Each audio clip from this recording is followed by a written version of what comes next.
ஒரு கருத்தியல் அடிப்படையிலே வகுப்புவாதம் வேரூன்றக்கூடாது, வெறுப்பு அரசியல் வேரூன்றக்கூடாது, பாஜக போன்ற மதவெறி அரசியல், சனாதன அரசியல், சாதி வெறி அரசியல் இந்த மண்ணிலே நிலைவரக்கூடாது என்றால் அந்த கருத்தோட்டமுடைய எல்லா கட்சிகளோடையும் இணைந்துதான் எதிரியை வீழ்த்த முடியுமே தவிர, நான் முதலாளித்துவ கட்சியோடு நான் உடன்பட மாட்டேன், நான் உடன் பயணிக்க மாட்டேன் அப்படின்னு சொன்னா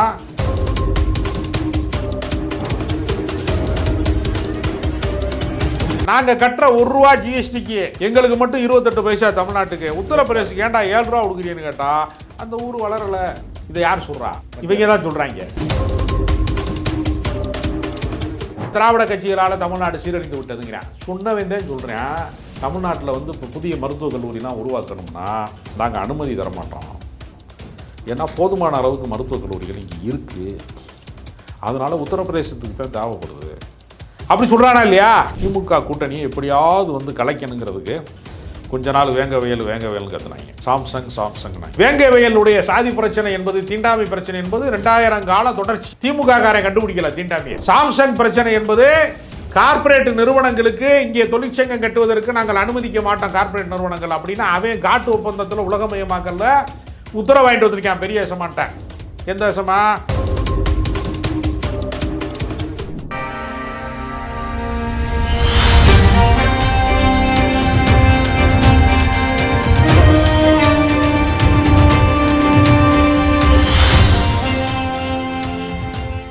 வாகை தமிழ் நேயர்களுக்கு வணக்கம். இன்று நம்மோடு நேர்காணலில் பேசுவதற்காக அரசியல் விமர்சகர் திருமதி ராஜகம்பீரன் அவர்கள் நம்மோடு இருக்கிறார். பாருங்கள், அவரோடு பேசலாம். சார் வணக்கம். சார் வணக்கம்.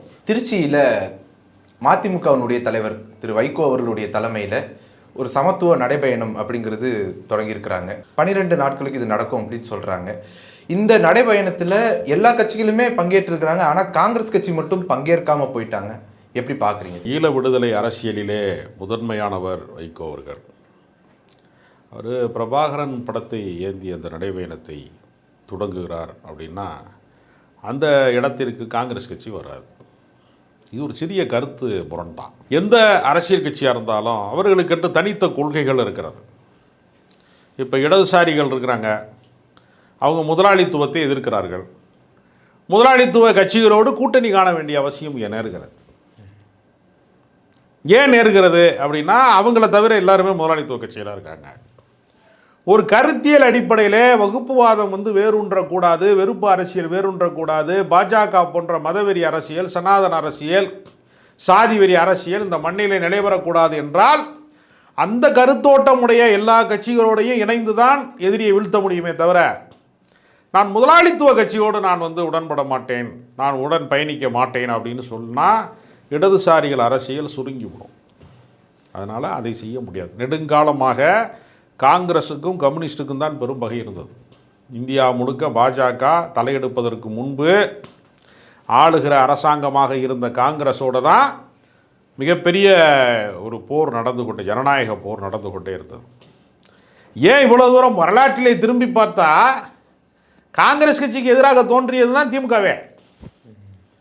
இந்திய ஆதிக்கத்துக்கு எதிராக, சமூக நீதி கோட்பாட்டுக்காக, சமத்துவத்திற்காக, கூட்டாட்சி தத்துவத்திற்காக, மாநில சுயாட்சி ஆட்ட கேட்டாங்க.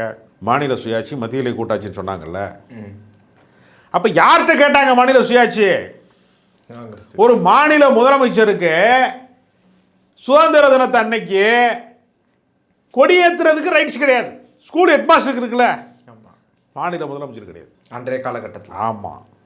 கலைஞர் மத்திய அரசு கடிதம் எழுதி கோரிக்கை வைத்து போராடி பெற்றார்.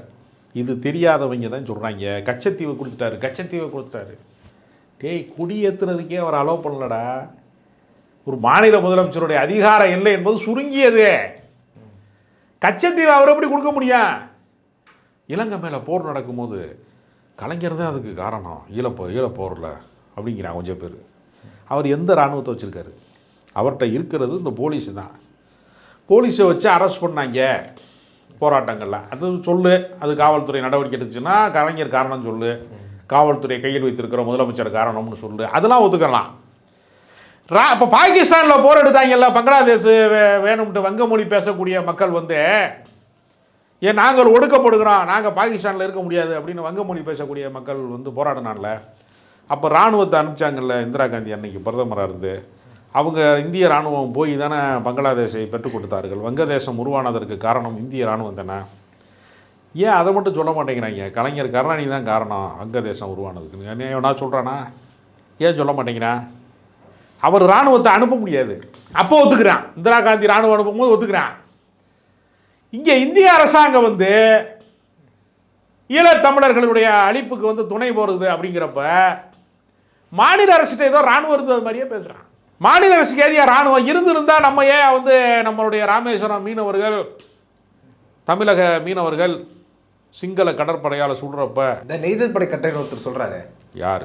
சீமான் அவர்கள். சீமான் வந்து எப்படி சினிமாவில் வடிவேல் ஒரு காமெடியனோ அது மாதிரி வாங்கி திங்கிற பிறக்கி திங்கிற காமெடியன், அரசியல் காமெடியன் சீமான். அவர் பேரே திரள் நிதி திருடன். திரு சீமான் அல்ல, திரள் நிதி திருடன் சீமான், அவ்வளோதான். அவர் வந்து என்னென்னா மேடையில் உண்மையாகவே பெரியார் கொள்கைகளை, பகுத்தறிவு கோட்பாடுகளை அதெல்லாம் பேசினார்ல. அப்போ வரிச்செலவுக்கு மட்டும்தான் கொடுத்தாங்க, வாழ்வதற்கான செலவை எவனும் கொடுக்கல. இப்போ செட்டில்மெண்ட் ஆயிடுச்சு. ஈசிஆரில் பங்களா, உயர் ரக காரு, விமானத்தில் பறக்கிறது, சொகுசு வாழ்க்கைக்கு சொந்தக்காரராக ஆயிட்டார். எப்படி ஆனார்? நம்ம எல்லாத்துக்குமே நம்ம சொல்கிறோம்ல, நம்ம தந்தை பெரியாருங்கிறோம்ல. இப்போ சீமானுக்கு ஒரு கொள்கை வழிகாட்டிக்கு ஒரு தந்தை வேணும்ல. அவருடைய அப்பா யார் தெரியுமா? அவங்க அப்பா தான் ஆடிட்டர் குருமூர்த்தி. அவருடைய கொள்கை ஞான தகப்பனவர் தான். அவர் சொல்லி தான் பாரதியார் தான் இந்த நாட்டுக்கு சிறந்தவர், பெரியார் இந்த நாட்டுக்கு எதிரானவருங்கிறத ஆடிட்டர் குருமூர்த்தி அப்பாட்ட போய் யாரோ எல்லாரையுமே அப்பா பாரு. பாரதிராஜா அப்பா, மணிவண்ணே அப்பா பாருல, சங்கரப்பா, திருச்சி சங்கரப்பா, பல அப்பா இருக்கார் அவருக்கு. ஒரு அப்பா கிடையாது அவருக்கு. அதில் ஒரு அப்பா, முக்கியமான அப்பா, ஞான தகப்பனாக இருக்கிறவர் யாருன்னா ஆடிட்டர் குருமூர்த்தி. அதனால் சோராமசாமி எப்படி மிஸ் பண்ணிட்டார் சீமான். இருந்திருந்தால் நல்லா இருந்திருக்கும், ரெண்டு பேரும் சேர்ந்து ஒரு கூட்டணி அமைச்சிருப்பாங்க. அந்த வாய்ப்பை அவர் தவற விட்டார். அதனால் கொள்கைகள் வேறு வேறு இருக்கத்தான் செய்யும். வேறு வேறு கொள்கை இருக்கிறதுனால தானே வேறு வேறு கட்சியில் இருக்கான். இல்லாட்டா எல்லாருமே திமுகவில் சேர்ந்துருப்பான்ல. அதனால் முரண்பாடுகள் என்பது எல்லா கட்சிகளுக்குமே இயற்கை. அதனால் பிரபாகரனை ஏற்க வேண்டிய அவசியம் வந்து காங்கிரஸ் கட்சி கிடையாது. அதே மாதிரி அதுக்காக காங்கிரஸ் கட்சி இல்லைன்னா இந்தியா கிடையாது. இந்தியாவில் மதச்சார்பின்மையை காப்பாற்றுவதற்கு காங்கிரஸ் பேர் இயக்கம் தேவை. அதனால் இந்த முரண்பாடுகள் எல்லாம் நட்பு முரண் தானே தவிர பகை முரண் கிடையாது. அதனால் ரெண்டையும் போட்டு குழப்பிக்கிற வேண்டிய அவசியம் இல்லை. என்ன பண்ணிட்டாங்கன்னா, இடையில ஒரு கரடியை விட்டாங்க, பிரவீன் சக்கரவர்த்தின்னு ஒரு கரடியை கொண்டு வந்து விட்டாங்க. அந்த கரடி என்ன கற்றுச்சுன்னா, உத்தரப்பிரதேசத்தை விட தமிழ்நாடு அதிகமாக கடை வாங்கியிருக்குன்னு சொல்லிட்டு போயிட்டாப்புல. அவ்வளோதான். நான் என்ன சொல்கிறேன்னா, கடன் வாங்குகிற சக்தி இருக்குன்னா என்ன அர்த்தம்? யார் கடன் கொடுப்பாங்க? இப்போ நான் போய் ஒரு 100 கோடி கேட்குறேன், கொடுப்பாங்களா? உனக்கு 100 ரூபாயே கொடுக்க மாட்டாங்க, எனக்கு 1 லட்ச ரூபாயை கொடுக்க மாட்டாங்க. யாரை நம்பி கொடுப்பாங்க? சமீபத்தில் கூட நடிகர் விஜய் சேதுபதி சொன்னார், நான் 1000 ரூபா சம்பாதிக்கிறப்ப 1000 ரூபா கடை இருந்துச்சு, 1 லட்ச ரூபா சம்பளம் ஆகும்போது சில லட்ச ரூபா கடை இருந்துச்சு, இப்போ பல கோடி ரூபா சம்பளம் வாங்குறேன், பல கோடி ரூபா கடை இருக்குங்கிறார் அவர். இப்போ ஏன் வந்து விஜய் சேதுபதிக்கு பல கோடி ரூபா கடை இருக்கு? பல கோடி ரூபா சம்பாதிக்கிறாரு, கடை இருக்கு.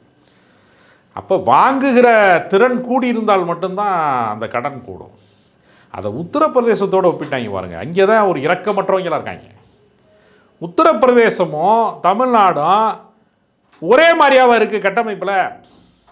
இவங்களே சொல்கிறாங்க. நான் என்ன சொல்கிறேன், நான் மத்திய அரசாங்கமே சொல்கிறேன், நாங்கள் கட்டுற 1 ரூபா ஜிஎஸ்டிக்கு எங்களுக்கு மட்டும் 28 பைசா தமிழ்நாட்டுக்கு, உத்தரப்பிரதேசத்துக்கு ஏன்டா 7 ரூபா கொடுக்குறீன்னு கேட்டால் அந்த ஊர் வளரலை. இதை யார் சொல்கிறா? இவங்க தான் சொல்கிறாங்க. சொல்கிறாங்களா? அப்புறம் வந்து தமிழ்நாடு திராவிடத்தால் வீழ்ந்து விட்டேன்னு ஒரு குரூப் சொல்கிறான். யார் சொல்கிறா? பிஜேபிக்காரன்னு சொல்கிறான். சீமானும் சொல்கிறாரு, பிஜேபி ஆடகவாய் தானே சீமானு, ஒரிஜினல் ஓனரும் சொல்கிறான், பிஜேபியும் சொல்கிறான், அவரோட ஓனரும் சொல்கிறான். இந்த திராவிட கட்சிகளால் தமிழ்நாடு சீரழிந்து விட்டதுங்கிறான். சொன்னவன் தான் சொல்கிறேன், தமிழ்நாட்டில் வந்து இப்போ புதிய மருத்துவக் கல்லூரிலாம் உருவாக்கணும்னா நாங்கள் அனுமதி தரமாட்டோம். ஏன்னா போதுமான அளவுக்கு மருத்துவக் கல்லூரிகள் இங்கே இருக்குது, அதனால் உத்தரப்பிரதேசத்துக்கு தான் தேவைப்படுது அப்படி சொல்கிறானா இல்லையா? அப்போ இவனே உத்தரப்பிரதேசம் வளரலைன்னு ஒத்துக்கிறான். சொல்லிவிட்டு பிஜேபிக்காரனே ஒத்துக்கிட்டான், மத்திய அரசாங்கமே ஒத்துக்கிட்டான் உத்தரப்பிரதேசம் பின்தங்கி இருக்குது தமிழ்நாட்டை உடனே ஜிஎஸ்டி கணக்கில் ஒத்துக்கிட்டான். பிரவீன் சக்கரவர்த்தி எந்த கட்சியில் இருக்காருன்னு தெரியல, காங்கிரஸ் கட்சிக்காரன்னு சொல்கிறாங்க. அவர் சொல்கிறாரு உத்தரப்பிரதேசத்தை விட தமிழ்நாடு டவுனில் இருக்குங்கிறார். அப்போ நீ என்ன கட்சிக்காரன், நீ எந்த ஆள், நீ யார் அப்படின்னு ஒரு கேள்வி இருக்குல்ல. இங்கே தான் நமக்கு வந்து கண்ணதாசன் எழுதின ஒரு வரி ஞாபகம் வருது எனக்கு. கண்ணதாசன் சொன்னார் ஒரு முறை, கடவுள் தனக்கு மிகவும் குழப்பமான நேரத்திலே காங்கிரஸ் கட்சியை படைத்து விட்டார். கடவுளே கன்ஃபியூஸ் ஆகி தெரியும் போது தான் காங்கிரஸ் கட்சி உருவானதான். காங்கிரஸ் கட்சியில் என்ன செய்வான்னா, இந்த தடி எடுத்தவங்களாம் தண்டல்காரங்கிறாங்கல்ல, அது மாதிரி கட்சி தலைவர், இப்போ திமுக தலைவர் சொல்கிறதுக்கு தான் எல்லோரும் கட்டுப்படணும். ஆளாள் கொண்டு பேச முடியுமா? டெப்டி சிஎம்மாக இருந்தால் கூட அவர் தலைவர்கிட்ட போய் சொல்லி தான் எல்லாமே செய்ய முடியும். அவர் இஷ்டத்துக்கு நான் திருச்சிக்கு போகிறேன், நீ திருநெல்வேலிக்கு போக முடியாது. கட்சி கட்டுப்பாடு இருக்குது. கட்சியில் திமுகவில் நீ ஒரு பேச்சாளராக இருந்தால் கூட, இப்போ நான் திமுக கிடையாது, திராவிட இயக்க ஆதரவாளர் தான், திமுக கிடையாது. இப்போ நான் வந்து திமுக பற்றி விமர்சனம் பண்ணி கூட பேசலாம். நான் திமுக காரன் ஆகிட்டேன்னு வச்சுக்கோங்க, கட்சிக்காரன் ஆகிட்டேன்னு வச்சுக்கோங்க, நான் என்ன பேசணும்னு நீங்கள் சொல்லணும். ஏன் விஷயத்துக்கு பேச முடியாது. கட்சி சொல்லும், நீ இந்த கூட்டத்துக்கு போ, இந்த கூட்டத்துக்கு போகாத, இந்த டிவியில் பேச, இந்த டிவியில் பேசாத, இவன் கூட எல்லாம் பழக்கம் வச்சுக்கிறாத அப்படின்னு கட்சி கட்டுப்பாடு இருக்கு. திரியோன்னு அவுத்து விட்டது மாதிரி தெரிய முடியாது. அரசியல் விமர்சகராக இருந்தால் திமுக இன்னைக்கு ஆதரிக்கலாம், நாளைக்கு நான் ஆதரிக்க முடியலைன்னு சொல்லிட்டு போயிடலாம். அப்போ கட்சி கட்டுப்பாடுன்னு ஒன்று வச்சுருக்காங்கல்ல. கம்யூனிஸ்ட் கட்சியிலலாம் எப்படி தெரியுமா, அவன் எக்ஸ்ட்ரா ஒரு பொண்டாட்டி வச்சுருக்க முடியாது. கட்சி கட்டுப்பாட்டில் அதையெல்லாம் நடவடிக்கை எடுக்கிறாங்க. அவருக்கு குடும்பம் இருக்குது, ஒரு ஒய்ஃப் இருக்குது, அவர் செகண்ட் பிரான்ச் ஓப்பன் பண்ணிட்டார், அவர் கம்யூனிஸ்ட் கட்சியில் இனிமேல் உறுப்பினர் கிடையாதுங்கிறாங்க. யார்? தனிப்பட்ட தகராறுக்கே இங்கே கட்சியில் நடவடிக்கை. நாட்டை கொள்ளையடிச்சதுக்கு இல்லை, இன்னொரு கம்பெனியை சேர்த்துட்டாரு, இன்னொரு உறவோடு இருக்கிற அப்படின்னா முடிஞ்சு வச்சுக்காத, இங்கே விரட்டி விட்டுருவாங்க. கட்சியில் கரெக்டாக இருக்கணும், கம்யூனிஸ்டாக இருக்கிறவன் ஒழுக்கமாக இருக்கணும், இப்படித்தான் நடக்கணும்னு இருக்கு அப்படின்னா அவன் ரூல்ஸ் வச்சுருக்கான். போலிட் பீரோ அவங்க மீது நடவடிக்கை எடுக்குது அப்படின்றான், தூக்கி அடித்து போட்டுருவாங்க. ஒவ்வொருத்தரும் கம்யூனிஸ்ட் கட்சியில் மாநில செயலாளராக வரோன்னா பல தியாக தழும்புகள் இருக்கும், பல போராட்ட களங்களை கண்டவர். இப்போ பாலகிருஷ்ணன் ஒருத்தர் வந்து மாநில செயலாளர் இருந்தார்னா, அவர் தான் வந்து சிதம்பரம் பத்மினின்னு சொல்லி காவல் நிலையத்தில் வன்புணர்வு செய்யப்பட்டு அநீதி இழைக்கப்பட்ட பெண்ணுக்கு காவல்துறை அடக்குமுறையை மீறி போராட்டம் நடத்தி நீதியை வாங்கி கொடுத்தவர். சண்முகம்னு ஒருத்தர் மாநில செயலாளராக சிபிஎம்மில் இருக்கார்னா, அவர் வந்து வாச்சாத்தி வன்முறைக்கெல்லாம் அவர் தான் பெரிய போராட்ட களங்களை, மலைவாழ் மக்களுக்கான போராட்டங்களை நடத்தி சிபிஐ வழக்கெல்லாம் வந்து ஜெயலலிதா அரசாங்கத்தை எதிர்த்து போராடி அதற்கான நீதியை பெற்றுக் கொடுத்தவர். அப்படிப்பட்ட தியாக தழும்புகள் இருக்கிறவங்க தான் இங்கே தலைவராக வர்றாங்க. நமக்கு எல்லாருக்குமே தெரியும், நல்ல கண்ணு பிரிட்டிஷ்காரன் காலத்திலேருந்து இன்றைக்கி இருக்க மணல் மாஃபியாக்கள் வரைக்கும் எதிராக போராடி இருக்கிறாரு. இப்போ மாநில செயலாளராக சிபிஐ இந்திய கம்யூனிஸ்ட் கட்சியில் வீரபாண்டியன் இருக்காருன்னா, வீரபாண்டியன் வட சென்னையில் வீரம் செறிந்த போராட்டங்கள் நடத்தியிருக்காரு, என்கவுண்டருக்கு எதிரான போராட்டங்கள்லாம் நடத்தியிருக்காரு. இதெல்லாம் தெரியாமல் கொஞ்சம் பேர் இருக்கான். அவன் தான் இந்த டிவிகேலாம் கத்துறான்ல, அவனுக்கெல்லாம் இந்த மாதிரி அரசியல் வரலாறே தெரியாது. செக்கு எது செவலிங்க எதுவும் தெரியாது அவனுக்கு. காலத்துக்குன்னா நாய் எல்லாத்துக்குமே உச்சா போயிடுதுல்ல, அந்த உச்சா போகிற நாயை தான் இந்த மாதிரி கத்துறது அரசியல் அறிவு இல்லாதவங்க. அரசியல் அறிவு பெற்றவர்கள் முறைப்படுத்தப்பட்ட இயக்கங்கள் இருக்குது. அதனால் செல்வ பெருந்தகை வரலைங்கிறதுனாலாம் நடைபயணம், அதனால் ஒன்றும் பிரச்சனை இல்லை. சமத்துவ நடைபயணம் என்பது ஒத்த கருத்துடையவர்களோட உரிய பயணம் இல்லை. நீங்கள் சொன்னீங்க இந்த மாதிரி காங்கிரஸ் கட்சிக்குள்ளே வந்து அவங்கக்கிட்ட ஒரு அதாவது ஒருங்கிணைப்புங்கிறதே இல்லை, ஓவர் ஜனநாயகம். அதுதான் அதுக்கு பேர் என்ன தெரியுமா? திருச்சி வெளிச்சாமி அவர் இஷ்டத்துக்கு பேசுகிறாரு. அவர் வாட்டுக்கு விஜய் தான் சிறந்த கூட்டணியாக இருக்கணும் அவர் பேசுகிறார். அவர் காங்கிரஸ் கட்சிக்காரன்னு சொல்கிறாரு. காங்கிரஸ் கட்சியினுடைய நிர்வாக குழு அப்படி ஒரு முடிவு எடுத்திருக்கிறதா? தலைமை எப்படி ஒரு முடிவு எடுத்திருக்கிறதா? அகில இந்திய தலைமை எப்படி ஒரு முடிவு எடுத்திருக்கிறதா? மாநில தலைமை முடிவு எடுத்திருக்கா? அப்படி ஒரு கேள்வி இருக்குல்ல. சும்மா நான் வாட்டுக்க வந்து நான் சொல்கிறேன், நான் விஜய் தான் நல்லாயிருக்கும் சொல்கிறேன், சினேகா கட்சி ஆரம்பித்தா நல்லாயிருக்கும்னு சொல்கிறேன் அப்படின்லாம் 6 ஆளுக்கு பேசக்கூடாது. சிம்ரன் வந்து இன்றைக்கி வந்து டான்ஸ் ஆடினா நல்லாயிருக்கும் மெரினா பீச்சில், அதெல்லாம் கட்சி கோட்பாட்டுக்குள்ளே வராது. இவைகளாக அடித்து விட்றதுலாம் இருக்குல்ல, அது கட்சியினுடைய கட்டுப்பாட்டை இழக்கக்கூடிய இடம். அதனால் பிரவீன் சக்கரவர்த்தி மீது நடவடிக்கை எடுக்க வேண்டும் அப்படின்னு ஏதோ ஒரு செய்தி வந்துருச்சுனோன்னா, மாணிக் தாகூர் நான் யார் தெரியுமா, எங்கள் கட்சிக்குள்ளே வந்து என்ன நீ வந்து பஞ்சாயத்து பண்ணுற, உட்கட்சி விவகாரங்களில் நீ என்ன தலையிடுற அப்படின்னு அவர் நானும் இருக்கேன், நானும் ரவுடி தான் சொல்லி அவர் ஒரு சிலம்பலை பண்ணுறாப்புல. அதனால் அவர் ஏதோ பெரிய பல லட்சம் ஓட்டு வித்தியாசத்தில் ஜெயித்தவர் மாதிரியும், அவரே வந்து விஜயபிரபாகரன்ட்ட தோக்க வேண்டிய ஆள். திமுக சப்போர்ட்லாம் இல்லைன்னா அவர் விருதுநகரில் எம்பியாகவே இருக்க முடியாது. அதனால் ஒருவருக்கு ஒருவர் வந்து அனுசரித்து போக வேண்டுமே தவிர, யார் ராகுல் காந்தியே சொல்லாமல் இவங்களாம் விஜயோட கூட்டணி, திரிஷாவோட தான் கூட்டணி அப்படின்னு இவைகளாக சொல்கிறாங்கல்ல, அது முறையற்றது. அதைத்தான் வந்து சொல்லியிருக்கிறாங்களே தவிர இது ஒன்றும் சும்மா ஒரு சின்ன சலசலப்பு தான். இப்போ நீங்கள் பந்தி பரிமாறுற இடத்துல பக்கத்துலைக்கு பாயசம் ஊற்று அப்படிமா சில பேர், கிட்ட வந்தோன்னே எனக்கு ஊற்றும்பான். அவனுக்கு பாயசம் கத்துறதுக்கு வெக்கமாக இருந்திருக்கு. அது மாதிரி இந்த பொதுநலவாதிகள் மாதிரி சில பேர் பேசுவான், விஜய் தான் வரணும்பா, விஜய் வந்துட்டா காங்கிரஸ் கட்சிக்கு ஒத்த எம்எல்ஏ கூட கிடைக்காது, விஜயே எம்எல்ஏ ஆவாரான்னு சந்தேகமாக இருக்குது. விஜயகாந்த் அப்படி தான் கூட்டு போய் மக்கள் நல கூட்டணின்னு ஒரு கூட்டணியில் கொண்டு போய் நடுத்தருவில் விட்டுட்டு போயிட்டாங்க எல்லாரும். அப்புறம் நோய்வாய்ப்பட்டு செத்தும் போயிட்டார். இப்படி தான் உலகநாயகன் கமலஹாசனுக்கு கொம்பு சிவி கொண்டு போய் கோயம்புத்தூரில் விட்டு அதுக்கு கேவலம் வானதி சீனிவாசன்ட்டே தோக்கணுங்கிற மாதிரி தோத்துட்டார். ஏன்னா வானதி சீனிவாசன் கமலஹாசன் படம் பார்க்குறதுக்காக அது க்யூவில் நின்று டிக்கெட் கிடைக்காம ஏமாந்துருக்கு பல காலம். அந்த காலத்துலலாம் ஆன்லைன் டிக்கெட் கிடையாது 80களில். அதனால் அரசியலில் எது வேண்டுமானாலும் நடக்கலாம்.